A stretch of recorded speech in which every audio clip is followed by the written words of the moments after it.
Terima kasih Tuhan. Kami mengucap syukur. Sungguh indah berhadapan denganmu. Saat indah ku berhadapan denganmu, memandang wajahmu, Yesus kekasih jiwaku. Thanks Lord.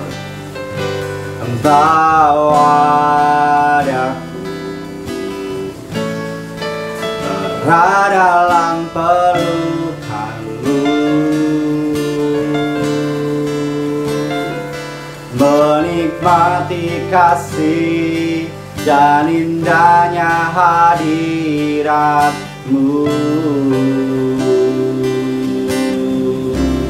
Hadiratmu Tuhan, ku rasakan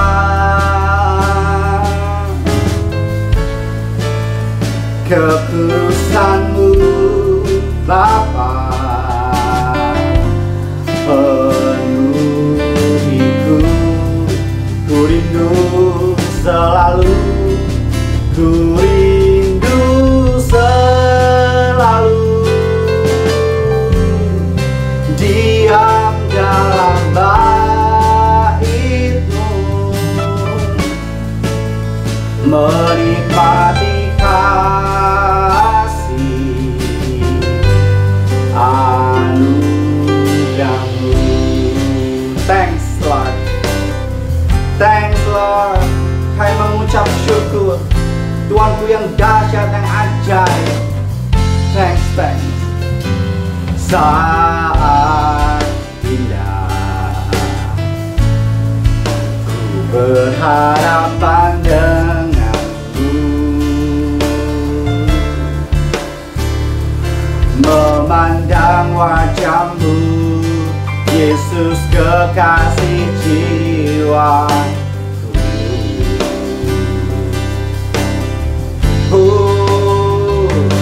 Bawa daku,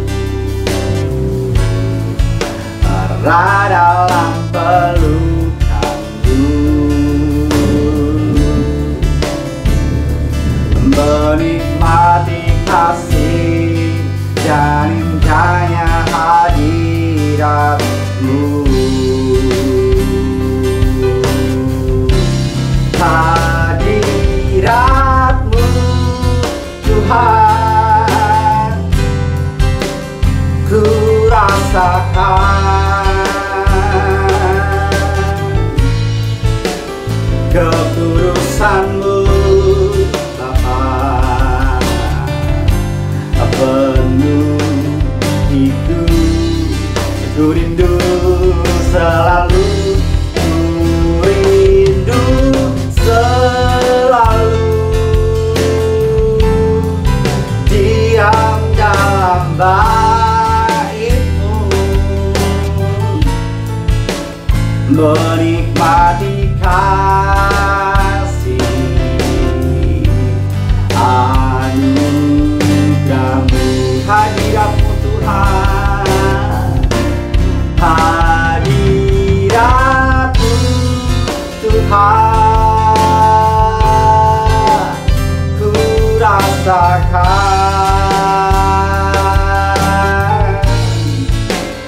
kekudusan-Mu Bapa, penuhiku, ku rindu selalu, ku rindu selalu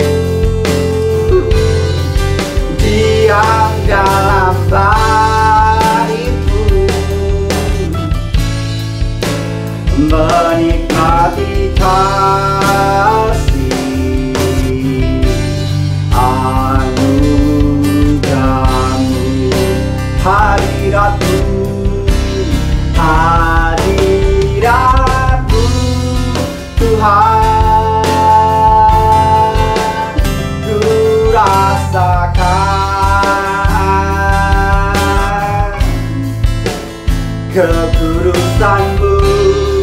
Bapa, penuhiku, ku rindu selalu, ku rindu selalu diam dalam bait-Mu, menikmati kasih anugerah-Mu.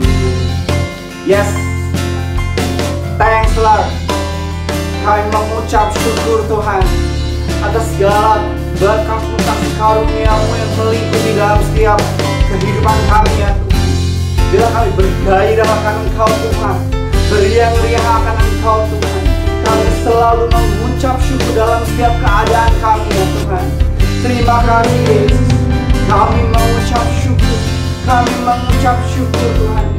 Terima kasih Tuhan, terima kasih Yesus. Yesus, Kau kota bentengku dan keselamatanku, ku takkan goyah sampai selama-lamanya, sebab Engkau besertaku. Yesus, kami mengucap syukur ya Rabbul. Kami mengucap syukur. Kau Allah yang besar, ajaib dan mulia. Kau Yesus yang selalu membuatku terpesona. Segala pujian bagi-Mu ya Tuhan. Hanya Kau yang layak ku agungkan. Come on. Kau Allah yang besar, ajaib dan mulia. Kau Yesus yang selalu membuatku terpesona. Segala pujian bagi-Mu ya Tuhan. Hanya Kau yang layak ku agungkan. Kau Allah yang besar, Kau Allah yang besar, come on, ajaib dan mulia. Kau Yesus yang selalu membuatku terpesona. Segala pujian bagi-Mu ya Tuhan. Hanya Kau yang layak ku agungkan. Terima kasih Tuhan Yesus. Bila damai sejahtera yang melampaui segala memenuhi dalam setiap kehidupan kami Tuhan. Kami mengucap syukur. Kami mengucap syukur. Terima kasih. Kami bersyukur ya Tuhan, Allah yang Maha Kudus, Allah yang besar, Allah yang penuh rahmat, kasih dan karunia. Terima kasih buat pagi hari ini, buat kesehatan yang Kau berikan bagi kami, buat kesempatan kami boleh kembali merenungkan firman-Mu. Satu hal Tuhan, kami minta Tuhan Kau akan berbicara bagi kami, memberikan kekuatan, memberikan hikmat, memberikan penerangan, sehingga setiap firman yang kami dengar adalah firman yang berasal dari Engkau, firman yang terus membangkitkan iman kami, membangkitkan pengharapan kami akan Engkau ya Tuhan. Engkau akan terus memberkati kami, dan Engkau akan mengurapi bagi hamba dan seluruh pemirsa yang menyaksikan saat ini, yang beribadah secara online. Memberkati kami semuanya. Di dalam nama Tuhan Yesus kami berdoa, haleluya, amin. Selamat pagi, salam Bapak Ibu yang dikasihi Tuhan. Saya berharap kita semua dalam keadaan baik, dalam perlindungan Tuhan, dalam kasih karunia Tuhan. Pagi hari ini saya akan berbicara tentang terbukanya mata hati kita. Saudara kasih dalam Tuhan, Tuhan menciptakan manusia dalam dua unsur sebenarnya. Unsur yang kelihatan, yaitu tubuh jasmaniah, dan unsur-unsur yang tidak kelihatan, yaitu kita memiliki roh, dan atau jiwa, yang semuanya itu dipersatukan oleh Tuhan menjadi sebuah kekuatan yang manusia miliki.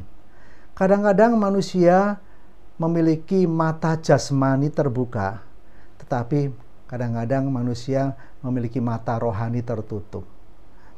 Apa buktinya? Banyak anak-anak Tuhan yang tidak bisa melihat secara mata rohani tentang mujizat-mujizat Allah, tentang karya-karya Allah, tentang pekerjaan Allah yang besar dalam kehidupan kita semuanya. Demikian juga kita melihat ada bangsa yang besar, yaitu bangsa Yahudi yang Tuhan percayakan menjadi umat pilihan Tuhan, menjadi orang-orang yang terhisap dalam perjanjian Tuhan. Tetapi sayang, Tuhan belum membuka mata rohani mereka. Kadang-kadang banyak mereka yang tidak percaya kepada Sang Mesias Yesus Kristus adalah Tuhan. Nah, pagi hari ini saya tertarik untuk bersama-sama membahas tentang membuka mata rohani kita. Pertanyaan yang sering timbul, apa yang menyebabkan mata hati kita tidak mampu melihat Allah dan karya-karyanya? Itu sering kali pertanyaan seperti itu timbul dalam diri kita. Kita sudah menjadi orang percaya, kenapa belum bisa melihat karya Allah? Tidak mampu merasakan karya Allah. Sebenarnya jawabannya hanya satu. Ada selubung yang menutupi mata rohani kita. Kita akan buka bersama-sama dalam 2 Korintus 3 ayat 14 dan 15. Firman Tuhan berkata demikian. Tetapi pikiran mereka telah menjadi tumpul, sebab sampai pada hari ini selubung itu masih tetap menyelubungi mereka. Jika mereka membaca perjanjian lama itu tanpa disingkapkan, karena hanya Kristus saja yang dapat menyingkapkannya. Ini yang kadang-kadang harus kita pahami. Ayat 15, bahkan sampai pada hari ini, setiap kali mereka membaca kitab Musa, ada selubung yang menutupi hati mereka. Bapak Ibu yang dikasihi Tuhan, selubung itu apa? Apa yang menutupi mata hati mereka? Ayat ini ditujukan kepada orang-orang Yahudi. Terutama ada sekelompok orang-orang yang masih tertutup mata rohani mereka. Dan Paulus menyinggung ada selubung yang menutupi mata hati mereka. Selubung itu berupa apa? Kita akan melihat lebih jauh lagi. Kalau kita baca di dalam beberapa ayat 2 Raja-Raja 6, ya, kita akan baca bersama-sama 2 Raja-Raja 6. 2 Raja-Raja 6, firman Tuhan akan kita baca ayat yang ke-15. Firman Tuhan berkata demikian. Ketika pelayan abdi Allah bangun pagi-pagi dan pergi keluar, maka tampaklah suatu tentara dengan kuda dan kereta ada di sekeliling kota itu. Lalu berkatalah bujangnya itu kepadanya, "Celaka, tuanku, apakah yang akan kita perbuat?" Sebenarnya cerita ini adalah sebuah kisah di mana Allah membuat sebuah tindakan yang besar, di mana Elisa dalam peperangan melawan Aram. Raja Aram sedang berperang melawan Israel, dan ia akhirnya mengirimkan pasukannya mengepung orang-orang Israel. Pada saat itu pegawai Elisa, ya ayat yang ke-12, tetapi berkatalah salah seorang pegawainya, "Tidak tuanku raja, melainkan Elisa nabi yang di Israel, dialah yang memberitahukan kepada Raja Israel tentang perkataan yang diucapkan oleh tuanku di kamar tidurmu. Ini adalah satu percakapan di mana setiap kali orang-orang Aram merencanakan ingin menghancurkan Israel, setiap rencana rajanya, Raja Aram di kamar tidur, ternyata Tuhan tahu. Makanya mereka bingung sekali, ini ada siapa yang berkhianat ya di antara mereka. Mereka menyangka ada orang yang berkhianat. Padahal setiap apa yang dibicarakan Raja Aram di kamar tidur pun Tuhan tahu. Dan ini yang menjadi kekuatan luar biasa Allah kita, itu Allah yang dahsyat. Dan sampai suatu kali mereka terus berusaha untuk mengepung Israel, dan abdi Allah itu terus memberitahu sampai suatu kejadian yang di ayat yang kita baca tadi ya, tindakan Elisa pada waktu Samaria dikepung ya, di mana Elia akhirnya berkata kepada bujangnya dengan luar biasa ya. Tadi 2 Raja-Raja 6 ayat yang ke-15 ya, kita baca dengan jelas sekali ya. Kalau sebelumnya kita akan baca ayat yang di atasnya ya. Ayat yang saya akan mulai ayat 13. Berkatalah raja, pergilah mereka di mana dia, supaya aku menyuruh orang menangkap dia. Lalu diberitahukanlah kepadanya, dia ada di Dotan. Maka dikirimnyalah ke sana kuda serta kereta dan tentara yang besar. Sampailah mereka pada waktu malam, lalu mengepung kota itu. Ketika pelayan abdi Allah bangun pagi-pagi dan pergi keluar, maka tampaklah suatu tentara dengan kuda dan kereta ada di sekeliling kota itu. Lalu berkatalah bujang itu kepadanya, celakalah tuanku, apakah yang akan kita perbuat? Ayat 16, saudara perhatikan. Jawabnya, jangan takut, sebab lebih banyak yang menyertai kita daripada yang menyertai mereka. Selubung yang menjadi selubung pertama yang kadang-kadang kita alami, di mana kebiasaan kita melihat dengan mata jasmani kita. Di sini ya, hamba Elisa berkata, celakalah Tuhan. Apa yang bisa kita perbuat, di mana di sekitar kita sudah dikelilingi tentara-tentara Aram. Secara kasat mata mereka menyaksikan bahwa di depan mereka musuh sudah ada. Di depan mereka bahaya sudah ada, dan mereka berkata, celakalah.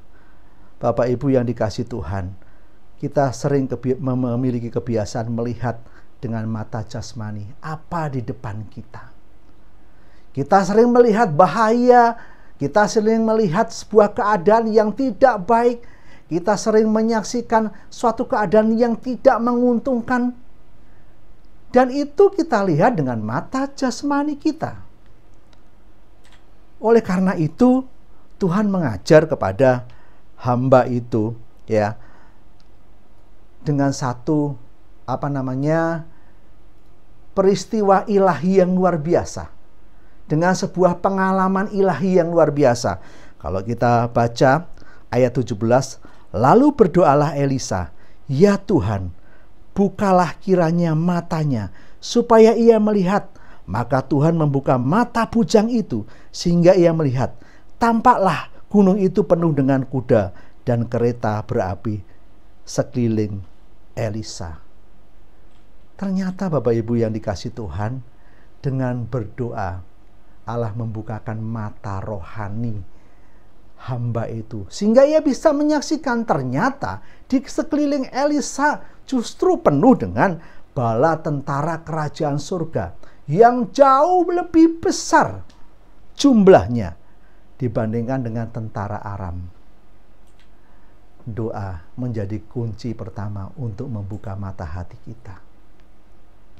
Dan di sini kita lihat ternyata luar biasa. Elisa berdoa dan akhirnya hamba itu bisa melihat secara rohani, melihat bahwa di sekelilingnya ada bala tentara kerajaan surga. Ketika orang Aram itu turun mendatangi dia, berdoalah Elisa kepada Tuhan, butakanlah kiranya mata orang-orang ini. Maka dibutakanlah mata mereka sesuai dengan doa Elisa. Bapak Ibu yang dikasihi Tuhan, hal yang pertama yang menjadi selubung yaitu berupa kebiasaan kita melihat dengan mata jasmani. Saudara, sering kita melihat di sekeliling kita hal-hal yang menakutkan. Kita sering melihat dan berpikir dengan mata jasmani kita. Ini tidak mungkin. Ini mustahil. Itu adalah mata jasmani kita. Mari kita belajar untuk membuka mata rohani kita. Dan hal selubung itu biasanya berupa kebiasaan melihat dengan mata jasmani. Hal yang kedua, apa selubung itu? Yang kedua, selubung itu berupa rasa takut. Kita akan buka bersama-sama Matius 14 ayat 26. Matius 14 ayat yang ke-26. Ketika murid-muridnya melihat dia berjalan di atas air, mereka terkejut dan berseru, "Itu hantu!" Lalu berteriak-teriak karena takut. Bapak Ibu yang dikasihi Tuhan, murid-murid melihat Yesus tidak melihat sebagai Tuhan dan Juru Selamat. Bahkan ia berkata, "Itu hantu." Memang tipis sekali antara Tuhan dan hantu. Ya. Dan murid-murid mengalaminya karena perasaan takut. Yesus berkata, ayat yang ke-27, tetapi segera Yesus berkata kepada mereka, "Tenang, aku ini, jangan takut." Hal yang kedua yang membuat mata rohani kita menjadi terselubung, tertutup karena perasaan takut, Bapak Ibu. Banyak hal yang terjadi yang membuat kita takut. COVID yang berkepanjangan, sebagian orang merasa takut. Tetapi sebagai anak-anak Tuhan, kita diajar bahwa itu semuanya dimungkinkan karena Tuhan izinkan. Dan anak-anak Tuhan yang mengalami berbagai macam, Allah sanggup membukakan jalan keluar. Perasaan takut ini menghantui murid-murid Yesus, sehingga menutup mata rohaninya, tidak bisa melihat dengan jelas bahwa di depan mereka sebenarnya adalah Tuhannya, bahwa di depan mereka adalah Yesus yang sanggup menolongnya. Tetapi karena perasaan takut, Bapak Ibu, membuat mata hati menjadi tertutup. Ada seakan-akan selubung yang menutupi. Hal yang kedua ini, mari kita bersama-sama lawan rasa takut dengan apa? Dengan mendekatkan diri kepada Tuhan. Dengan berserah kepada Tuhan. Dengan berharap pada Yesus yang sanggup mengatasinya. Sehingga kita akan menekan, bahkan menghilangkan rasa takut yang kita miliki. Ini hal yang kedua yang menjadi selubung. Hal yang ketiga, apa yang menjadi selubung? Hal yang ketiga adalah kebencian yang mendalam kepada Yesus dan pengikut-pengikutnya. Hal ini terjadi saat kita membaca peristiwa Saulus. Dalam Kisah Rasul 9 ayat yang pertama. Ya, Kisah Rasul 9 ayat yang pertama. Ini menceritakan bahwa Saulus bertobat. Sementara itu berkobar-kobar hati Saulus untuk mengancam dan membunuh murid-murid Tuhan. Ia menghadap imam besar dan meminta surat kuasa daripadanya untuk dibawa kepada majelis-majelis Yahudi di Damsyik, supaya jika ia menemukan laki-laki atau perempuan yang mengikut jalan Tuhan, ia menangkap mereka dan membawa mereka ke Yerusalem. Ini satu kejadian yang luar biasa, di mana Saulus pada saat itu masih tertutup dengan selubung yang luar biasa. Dan selubung itu adalah kebencian yang luar biasa kepada Yesus dan pengikut-pengikutnya. Bahkan ia memiliki inisiatif meminta surat kuasa untuk dibawa orang-orang Kristen kepada majelis-majelis Yahudi di Damsyik, supaya jika ia menemukan laki-laki atau perempuan pengikut jalan Tuhan, ia menangkap mereka dan membawa mereka ke Yerusalem. Ini kebencian yang memuncak, yang membuat Saulus mata rohaninya tertutup. Tetapi puji Tuhan, Allah sendiri sanggup menangkap orang yang membenci Yesus. Allah sendiri dengan kuasanya sanggup mengubah dan membukakan mata hati Saulus sehingga menjadi Paulus, menjadi alat Tuhan. Dan ini yang sering terjadi, kebencian yang mendalam sehingga menutup mata hatinya untuk melihat Yesus Kristus sebagai Tuhan dan Juru Selamat. Yang keempat, selubung itu berupa ketidakpercayaan tentang apa yang dikatakan oleh Alkitab. Lukas 24. Kita akan membaca bersama-sama Lukas 24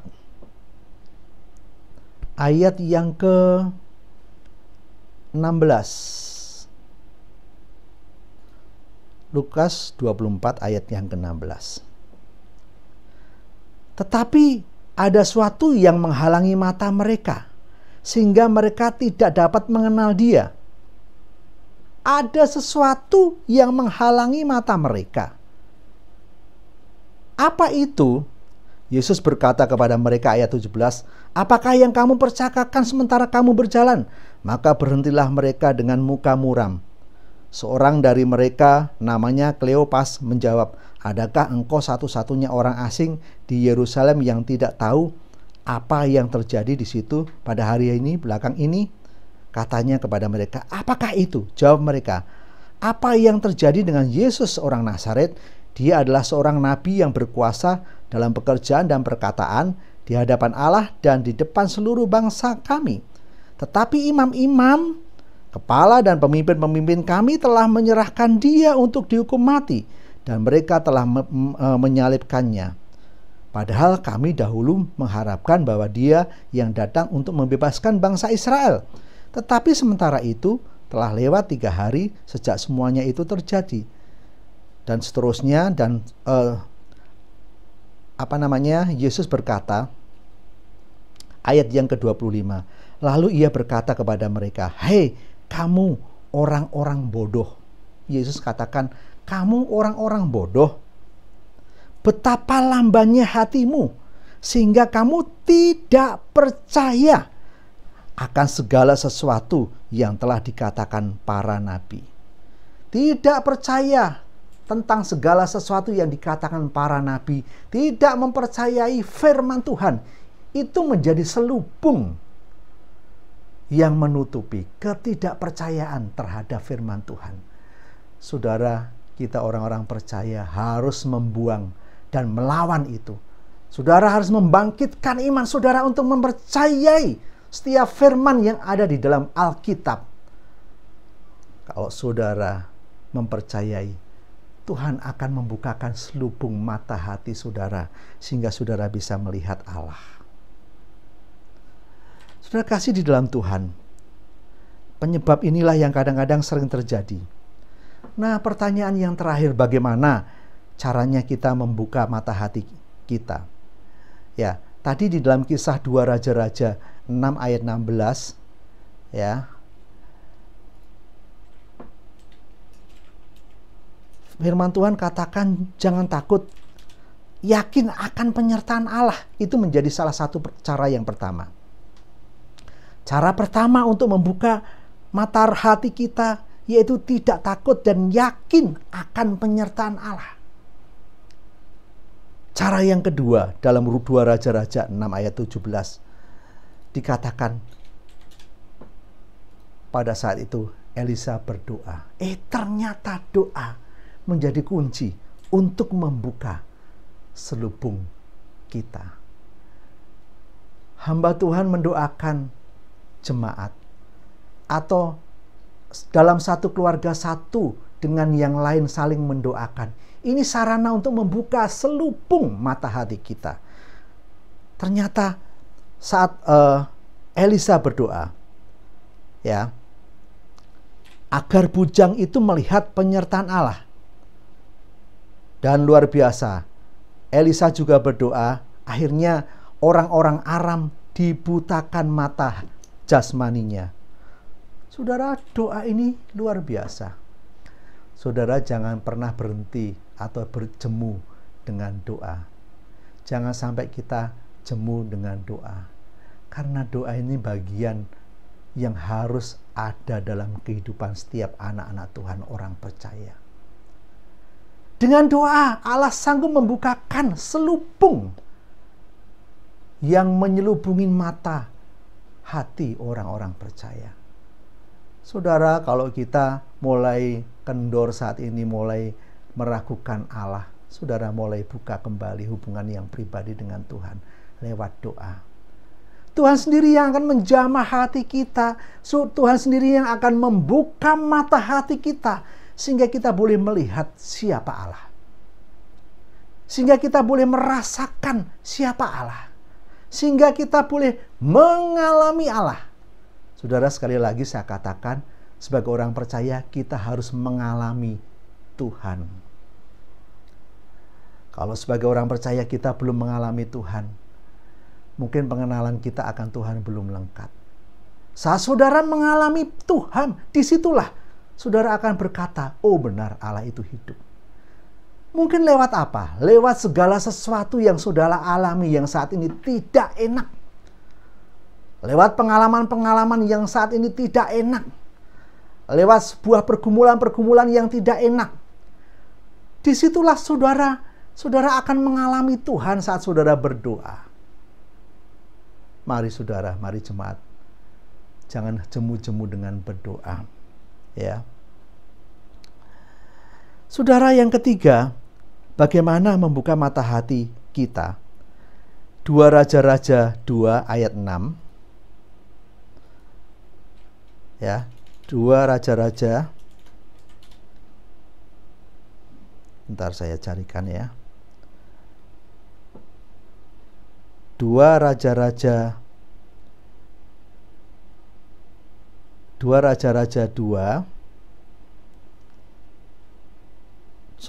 Raja-Raja 6 ayat yang ke-23.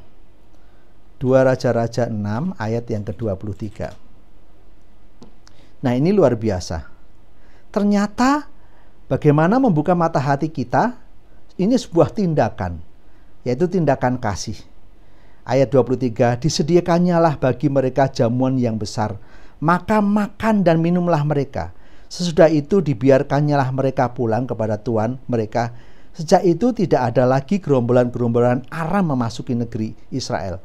Jadi luar biasa, setelah orang-orang Aram tadi mengepung dan akhirnya Tuhan membukakan cara, akhirnya orang-orang Aram ini dibutakan mata jasmaninya sehingga dituntun di tengah-tengah orang-orang Israel.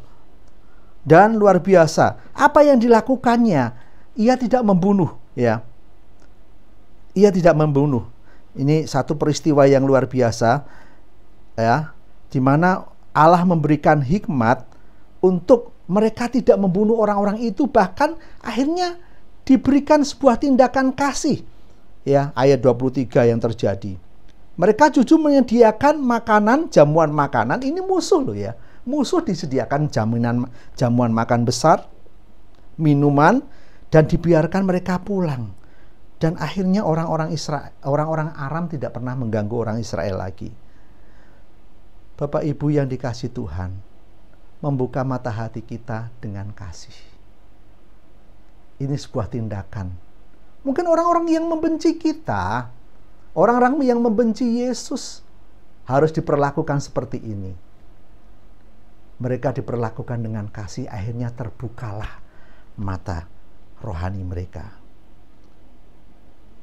Dalam Kisah Rasul 9 ayat 3-5, Allah sendiri yang mencelikkan mata hati ya, Kisah Rasul 9.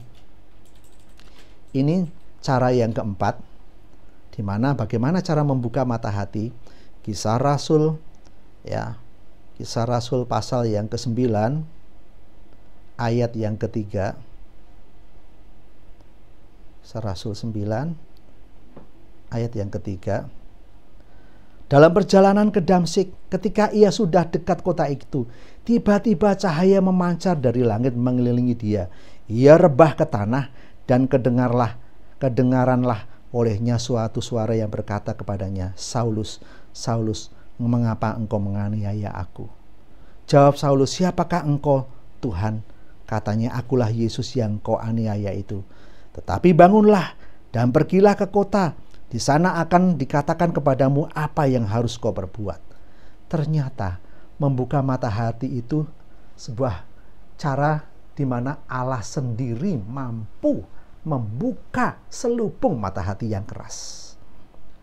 Tuhan sendiri yang sanggup membuka. Kalau Allah yang membuka, tidak ada satupun yang sanggup menutup. Kita berdoa untuk sebagian besar orang-orang Yahudi, ultra ortodok dan orang-orang Yahudi yang masih keras. Biar Allah sendiri membuka mata hati mereka untuk melihat Yesus Sang Juru Selamat, untuk melihat keselamatan itu sehingga terjadi bagi mereka.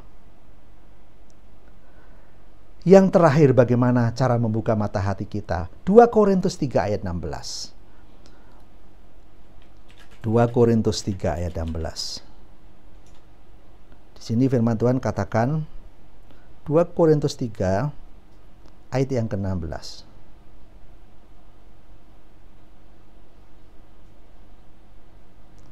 Tetapi apabila hati seorang berbalik kepada Tuhan, maka selubung itu diambil daripadanya. Jadi untuk membuka selubung itu harus berbalik. Berbalik ini bertobat. Kalau orang percaya tidak cukup bertobat, tetapi orang percaya harus lahir baru, lahir kembali. Kita semuanya harus mengalami yang namanya lahir kembali. Lahir kembali itu Tuhan menanamkan nilai-nilai kerajaan Allah di dalam hati kita, sehingga kita bisa melihat Allah, kita bisa melihat kasih Allah, kita bisa merasakan nilai-nilai itu dalam keseharian kita. Dan di sini dikatakan, ya, sebab Tuhan Allah, ayat 16, tetapi apabila kita seorang berbalik ya kepada Tuhan, maka selubungnya itu diambil daripadanya. Ayat 17, sebab Tuhan adalah roh, dan di mana adalah roh, di situ ada kemerdekaan. Saudara kasih dalam Tuhan, kita harus dimerdekakan kalau roh ada di dalam diri kita. Dan kita harus berbalik sehingga selubung itu dibukakan. Kita harus mengalami lahir kembali. Harus ditanamkan kembali nilai-nilai kerajaan Allah. Demikian Bapak Ibu yang dikasih Tuhan. Sebagai orang percaya, saudara harus mengalami hidup bersama dengan Yesus. Dengan cara apa? Harus menyediakan diri untuk Tuhan. Bukalah mata hati rohaniku untuk melihat siapa engkau, untuk mengalami engkau, untuk merasakan siapa engkau. Amin. Buat firman Tuhan kita akan berdoa. Terima kasih Tuhan. Hamba selesai berbicara. Satu hal yang hamba yakini, firman-Mu itu hidup dan berkuasa. Kau akan teruskan firman Tuhan ini kepada setiap pendengar, setiap jemaat yang mendengarkan. Sehingga kami semua mengerti bahwa kami semua harus mengalami pembaharuan. Engkau akan membukakan mata hati kami yang masih terselubung, masih tertutup, sehingga kami tidak bisa melihat siapa Engkau. Sehingga kami tidak bisa mengalami siapa Engkau. Di dalam nama Yesus, bukakanlah selubung yang menutupi mata hati kami, sehingga kami bisa melihat Engkau dan kemuliaan Allah terjadi bagi kami. Berkati seluruh jemaat yang mendengarkan di dalam nama Yesus. Haleluya. Amin. Tuhan Yesus memberkati kita semuanya. Kekasih Tuhan, sidang jemaat yang dikasihi dan diberkati Tuhan. Angkatlah hatimu, arahkanlah pandanganmu Kiranya Tuhan mencurahkan kuasa-Nya, melimpahkan berkat-Nya turun atasmu, memberkati pribadimu, memberkati keluargamu, memberkati dengan kesehatan yang prima, memberkati pekerjaan, karir, dan profesimu dengan sukses, memberkati segala usaha dan bisnismu dengan berhasil untung, memberkati studimu, memberkati seluruh kehidupan dan pelayananmu. Terimalah berkat-Nya. Tuhan memberkati engkau dan melindungi engkau. Tuhan menyinari engkau dengan wajah-Nya dan memberi engkau kasih karunia. Tuhan menghadapkan wajah-Nya kepadamu dan memberi engkau damai sejahtera. Dalam kasih karunia Allah Bapa, anugerah Tuhan Yesus Kristus, persekutuan dengan Roh Kudus menyertaimu hari ini sampai Maranatha. Dalam nama Tuhan Yesus Kristus. Haleluya. Amin.